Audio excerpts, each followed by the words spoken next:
Olá pessoal, tudo bem? Meu nome é Samuel Dalelast, sou médico e esse é o nosso espaço aqui no YouTube para discutirmos temas relacionados à saúde, bem-estar e qualidade de vida. Olha, hoje eu estou aqui atendendo a pedidos. Muitas pessoas aqui já escreveram nos comentários implorando por vídeos falando sobre duas patologias. Me pedem muito falar de divertículos no intestino e pólipos no intestino. Então hoje o vídeo vai ser sobre divertículos e na sexta-feira que vem eu prometo trazer aqui para vocês um vídeo falando sobre pólipos, tá? Por que eu também dei uma enrolada aqui, empurrei com a barriga para fazer vídeo sobre isso? Porque eu gosto de trazer vídeos onde eu consiga ensinar vocês como mudar uma situação, né? Como realmente curar uma situação a partir de mudança do estilo de vida. E divertículos, infelizmente, eu desconheço qualquer ferramenta que eu possa passar para você e falar assim, olha, se você tem divertículo, faça esse tratamento que o divertículo vai sumir. Não sei, não conheço isso, então é um pouco frustrante falar sobre divertículo, mas talvez eu consiga aqui explanar algumas coisas, algumas atitudes de vida, né, mudanças de hábito que pode ajudar você a diminuir a probabilidade de diagnosticar um divertículo. Bom, então vamos começar essa nossa videoaula entendendo um pouquinho melhor o que é o tal divertículo e separando aqui, né, ensinando a diferenciação entre diverticulose e diverticulite, que é algo que eu percebo que as pessoas ainda confundem. Bom, o divertículo, ele vai ser muito comum no trato, na parte do intestino grosso. Então a gente vai falar aqui, ó, esse intestino que está desenhado aqui é o intestino grosso e também no sigmoide. Aí que eu vou encontrar divertículo. Eu não encontro divertículo em outro pedaço do intestino, pelo menos não é comum, tá? O comum dos divertículos é estar dividido aqui ao longo do intestino grosso, alça ascendente, transverso, né, descendente aqui, ó. Então eu vou encontrar duas classificações diferentes no lado esquerdo e do lado direito. Aqui a gente classifica os divertículos como divertículos hipertônicos, que são de longe os mais comuns, tá? E aqui no lado direito do intestino, então eu vou encontrar os divertículos hipotônicos.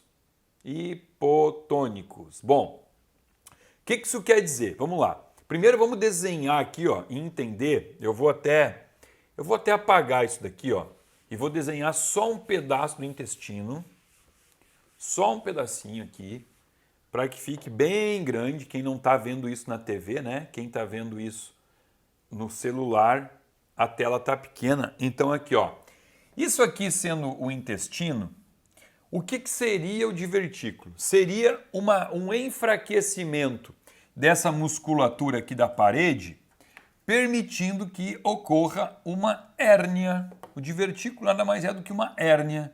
Então é isso aqui, ó, uma bolsinha, olha aqui, ó, uma bolsinha que vai para o lado de fora do intestino, tá? Por quê? Porque se eu tiver essa bolsinha para dentro, não é uma bolsinha daí, seria uma espécie de uma verruguinha, ó. Se ela for para dentro, aí não é um divertículo, aí é um pólipo, que vai ser o tema do vídeo de sexta-feira que vem. Hoje a gente vai falar apenas de divertículo. Então olha aqui, ó, os divertículos que eu tenho do lado esquerdo do meu intestino, aonde é a região que a gente chama de hipertônico, eles são divertículos com a boquinha menor. Então vamos desenhar aqui, ó, dois tipos diferentes de divertículo, ó. Os do lado esquerdo, eles têm essa boquinha aqui menor, olha aqui, ó. E se eu fosse desenhar um divertículo do lado direito, ele teria então essa boquinha maior. Ó, vocês conseguem ver a diferença aqui? Tá bom? Olha aqui, ó. Divertículos comuns do lado esquerdo do intestino, porção descendente, divertículos comuns do lado direito. Bom, por que um vídeo sobre divertículos, tá? Pela alta incidência na população, coisa que a gente não tinha esse conhecimento algumas décadas atrás?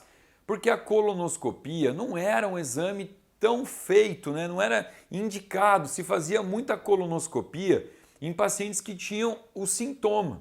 E hoje não. Hoje a gente tem diretrizes que falam que qualquer ser humano após os 45 anos de idade tem que fazer um exame de colonoscopia, né? Que é o exame onde você é submetido a uma anestesia e é introduzido no ânus uma câmera, como se fosse uma câmera de vídeo, né? Que ela vai andando pelo intestino e conseguindo avaliar então as paredes do intestino, e com isso a gente consegue dar diagnósticos como, por exemplo, retocolite ulcerativa, diagnóstico de síndrome, doença de Crohn, até síndrome do intestino irritável pode ser diagnosticado com uma colonoscopia, e a gente consegue enxergar pólipos e divertículos. Então, após os 45 anos, toda pessoa deveria fazer uma colonoscopia.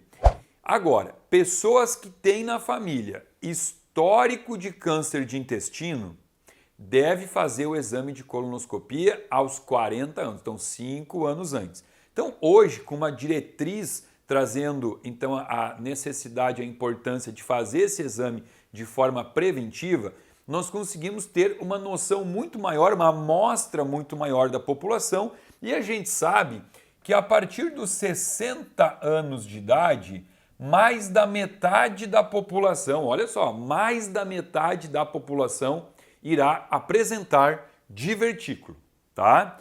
E subindo a idade um pouco mais, acima dos 80 anos, a gente tem então aqui 90% da população apresentando divertículos.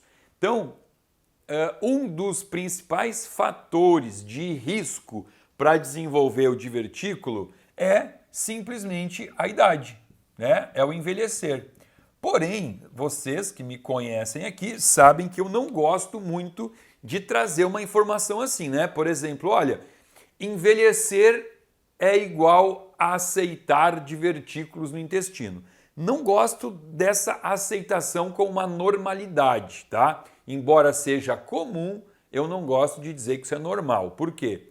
Porque a gente vai falar aqui sobre outros fatores de risco e a gente vai entender que podemos sim mudar os nossos hábitos para diminuir a probabilidade de apresentar divertículos no intestino com o passar da idade, ok? Mas a estatística atual realmente ela é bem impactante. Bom, o que a gente tem que saber sobre diferença de diverticulose e diverticulite? Vamos lá. Diverticulose é o simples fato do médico fazer o exame de intestino e dar um laudo para você falando assim: o seu intestino tem divertículos. Se você tem divertículos, o que você tem é simplesmente uma diverticulose.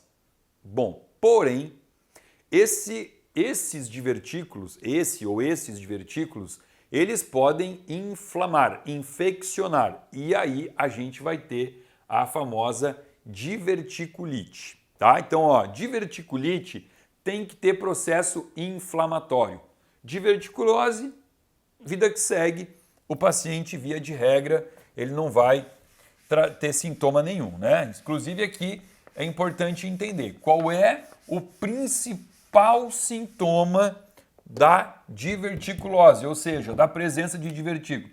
Principal sintoma é não ter nada, tá? É não sentir nada. Ele não sente, ele simplesmente vai fazer um exame de colonoscopia por rotina e ele descobre que ele tem a diverticulose.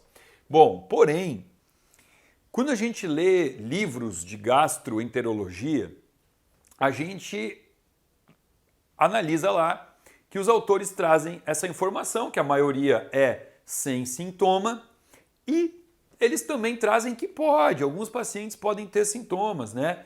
Como, por exemplo, distensão das alças abdominais, né? O que a gente chama do inchaço abdominal, né?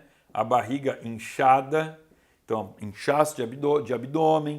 O paciente pode ter uma dor leve, pode ter gases em excesso, pode ter algum outro desconforto, uma náusea. Só que aí eu trago a pergunta, né, o questionamento. Será que esses sintomas são sintomas da diverticulose?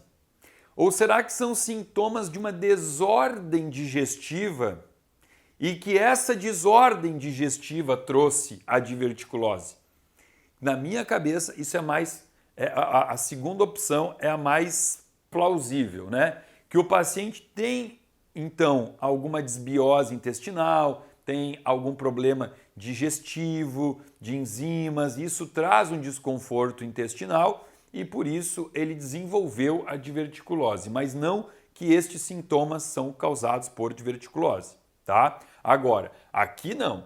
Na diverticulite, eu vou ter, inclusive eu posso ter febre, eu tenho sim a presença de uma dor importante, eu posso ter também sangramento, o paciente pode ter sangramento, e aqui eu tenho também inapetência. O que significa inapetência? Perda do apetite. Tá? O paciente fica sem fome, com uma dor intensa, febre, uma febrícula, 37,8, 38.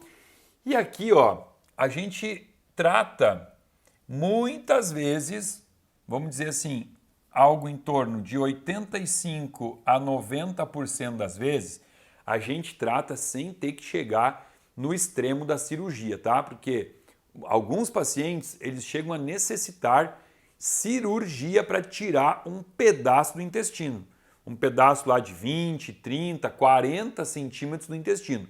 Muitas vezes, a própria mudança da dieta interna ao paciente no hospital, faz uma dieta rica em fibra, a gente usa um anti-inflamatório aqui chamado mesalazina, hidrata bastante o paciente, né?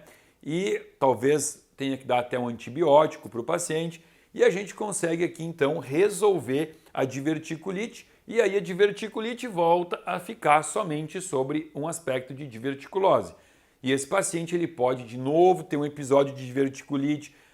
Quando o paciente começa a apresentar 3, 4 episódios de diverticulite por ano, o que traz realmente um acometimento da qualidade de vida do paciente, às vezes o cirurgião ele tem que pensar em fazer uma cirurgia e retirar um pedaço do intestino, tá? Mas volto a dizer, até 90% das vezes a gente consegue tratar isso com medidas, né, nutricionais, hidratação, antibiótico e anti-inflamatório. Não são anti-inflamatórios normais, são anti-inflamatórios específicos para o intestino. A mesalazina é o mais comum aqui nessa situação. Agora vamos falar então sobre os outros fatores de risco para desenvolvimento de diverticulose, de divertículos. Porque eu falei aqui né? Eu falei sobre a idade. A idade é um deles, né? Com o passar dos anos, a nossa estrutura muscular ela vai relaxando e isso pode fazer essa hérniazinha aí do intestino. Agora, existe fator genético? Existe, está provado já, né? Genética também pode estar presente. Porém, genética é muito menor no nível de impacto do que a epigenética seria. O que é a epigenética? É o conjunto dos fatores, dos hábitos do paciente, tá? Então aqui, ó, a obesidade também já está associada ao aumento da diverticulose. Vamos colocar aqui, ó, constipação, ou eu gosto mais de usar obstipação, né? Que é o mesmo, constipação pode ser nasal também, né? Obstipação é intestinal, intestino trancado. Intestino trancado ou também intestino com diarreias, né? Ou seja, na escala de Bristol, qualquer coisa que fugir do ideal, né? Tanto intestino trancado, tanto o intestino com diarreias frequentes, é um sinal de que está acontecendo alguma coisa de errado aí, tá? Aqui, ó, a pouca ingesta de água, a pouca ingesta de fibra. A gente sabe também que o estresse está muito associado à presença de divertículos. Por quê? Vamos entender por quê. Quando eu desenho aqui o intestino e agora eu vou desenhar ele com a presença das células intestinais, E veja bem, hein? Se isso aqui é o intestino grosso, não é, o que eu estou desenhando aqui não é o enterócito, que eu sempre mostro para vocês, né? O enterócito é a célula do intestino delgado. Se eu estou desenhando aqui o intestino grosso, eu estou desenhando o colonócito, tá? O colonócito. Esse colonócito aqui, ele precisa de uma camada que protege ele aqui, que é o muco. O muco que protege o colonócito, chamado de mucina. E a mucina, ela é formada, estimulada, produzida pela imunoglobulina A secretora. Então, olha aqui, ó. A IgA secretora é que produz esse muco que protege o intestino. Agora, o cortisol, que é o principal hormônio do estresse, ele inibe a IgA secretora, fazendo com que esse intestino não tenha essa proteção, tá? Então, a gente sabe aqui que o estresse ele vai atrapalhar a IgA secretora e também outros elementos, né? Como, por exemplo, os anti-inflamatórios não esteroides, os normais, né?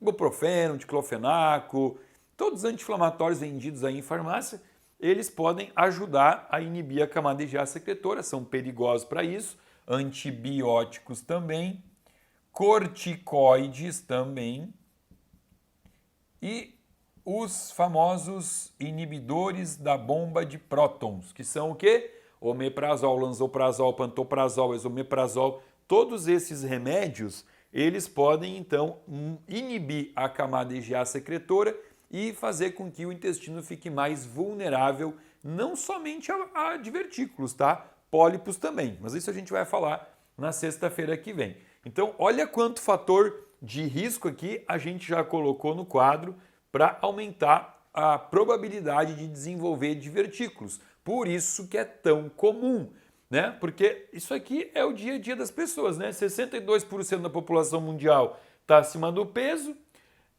intestino está em desordem, em desarmonia em muitas pessoas porque a alimentação é muito tóxica, bebem pouca água, né? Comem pouca fibra. Aqui eu diria o seguinte, o fator de risco para pouca fibra é a tal da dieta no carb. Eu já escrevo no carb porque a tal da low carb ela foi confundida, né? Hoje ela é no carb, as pessoas elas acham que low carb é não comer nada de carboidrato, nem os carboidratos bons, nem os carboidratos fibrosos. Então, houve um momento aí que distorceram a tal da low carb. Eu recebo pacientes aqui que vêm numa dieta onde não come nada de fibra, eles comem proteína animal o dia inteiro associado a gordura saturada, querem fazer dieta cetogênica, não tem nada de fibra e já está provado, tá? Inclusive está provado por estudo, tem alguns estudos publicados mostrando que aonde existe uma dieta rica em fibra, né, países, comunidades que comem muita fibra, tem muito menos presença de divertículos no intestino. Então, como eu comecei o vídeo aqui falando, que me frustra um pouco trazer um assunto onde eu não tenho uma técnica, não tenho um tratamento, né, que eu posso falar para você assim, olha só, se você tem essa bolsinha aqui, ó, se você tem essa bolsinha, faça o tratamento proposto que vai sumir, vai emparelhar. Não, eu não conheço isso, mas ao mesmo tempo acho que eu trouxe informação o suficiente para vocês entenderem como prevenir a formação de divertículo no intestino, tá? Uma coisa importante aqui também é saber entender que o divertículo ele não evolui para câncer, tá? Não existe relação de divertículo com câncer de intestino. Essa associação, pelo menos, ainda nunca foi provada, tá? Mas olha só, tem toda uma lista aqui no quadro de hábitos saudáveis que você pode implementar, então, para diminuir a probabilidade de formar divertículo no seu intestino. Bom, então agora eu deixei para segunda-feira a dica especial aqui. Eu vou trazer algo muito polêmico sobre divertículo e dieta. Fica atento, segunda-feira que vem estarei aqui com a dica rápida, mas uma dica que complementa esse nosso vídeo aqui. Se você gostou desse vídeo, dá um like, compartilha com os amigos, coloca no grupo do WhatsApp da família. Se não está inscrito aqui no meu canal, se inscreva, aciona o sininho para receber alerta de novos vídeos sobre saúde todas as semanas aqui para você. Abaixo desse vídeo tem um link que você pode acessar, se inscrever e fazer parte de um grupo VIP de pessoas que recebe conteúdo gratuito e exclusivo semanalmente aqui do meu canal. Fica aqui o meu muito obrigado.